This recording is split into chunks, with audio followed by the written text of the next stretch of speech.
想和说的区别是什么？对他们来说是两个字，对我们来说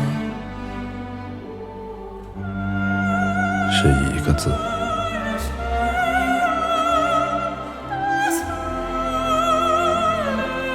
他们可以隐瞒，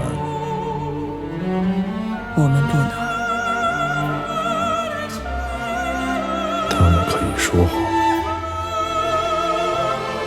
我们不能。他们是群蝼蚁，凡抬起头的就向我们求助，但他们中的一个听到了些事情，是我们害怕的。我们的家回来，唯一的活路就是清扫他们，而且得赶尽杀绝。这